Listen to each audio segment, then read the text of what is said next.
श्रीमद् भागवत महापुराण में चंद्रवंश की उत्पत्ति और विस्तार का वर्णन किया गया है। इस वंश के प्रथम और महान राजाओं में से एक थे पुरुराजन। वे अपनी धर्मपरायणता, पराक्रम और त्याग के लिए प्रसिद्ध हुए। यह कथा न केवल उनके शासन और वीरता की गाथा है, बल्कि एक ऐसे राजा की यात्रा भी है जो अंततः मोक्ष प्राप्त करता है। पुरुराजन का जन्म चंद्रवंश में हुआ था, जिसे सोमवंश भी कहा जाता है। उनके पिता इल थे, जो एक समय पुरुष थे, लेकिन भगवान शिव के वरदान से स्त्री बन गए।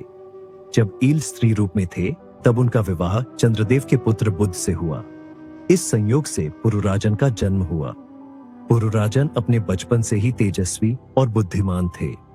उन्होंने वेदों, शास्त्रों और युद्ध कला का गहन अध्ययन किया। महर्षि वशिष्ठ और बृहस्पति जैसे गुरुओं से शिक्षा प्राप्त करने के बाद वे एक धर्मनिष्ठ और पराक्रमी राजा बने। राजा बनने के पश्चात पुरुराजन ने अपने राज्य में धर्म और न्याय की स्थापना की। वे सदैव प्रजा के कल्याण के लिए तत्पर रहते थे। उनके शासन में कोई भी अन्याय नहीं कर सकता था। उन्होंने व्यापार, कृषि और शिक्षा को बढ़ावा दिया, जिससे राज्य समृद्ध हुआ।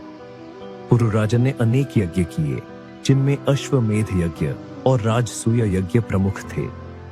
उनके यज्ञों की शुद्धता और दिव्यता ऐसी थी कि स्वयं देवता आकर इसमें भाग लेते थे। पुरुराजन न केवल एक धर्मपरायण राजा थे, बल्कि एक अद्वितीय योद्धा भी थे।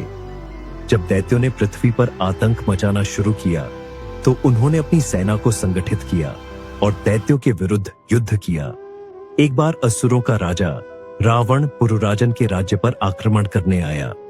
उसने छल और मायावी शक्तियों से उन्हें पराजित करने का प्रयास किया, लेकिन पुरुराजन ने अपने दिव्यास्त्रों और बुद्धिमत्ता से रावण की सेना को परास्त कर दिया।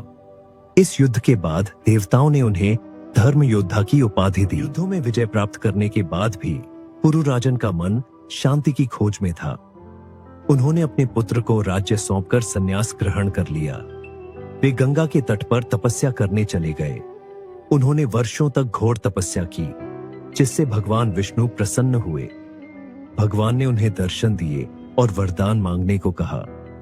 पुरुराजन ने केवल एक ही इच्छा प्रकट की, हे प्रभु, मुझे जन्म मृत्यु के चक्र से मुक्त कर अपने चरणों में स्थान दे।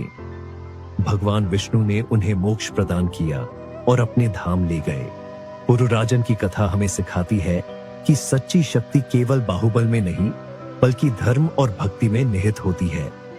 वे चंद्रवंश के ऐसे स्तंभ थे, जिनकी गाथा युगों युगों तक अमर रहेगी। श्रीमद् भागवत महापुराण में उनकी कथा यह संदेश देती है कि सच्चा राजा वह होता है जो अपनी प्रजा के कल्याण के लिए कार्य करे और अंततः ईश्वर की भक्ति में लीन होकर मोक्ष प्राप्त करे।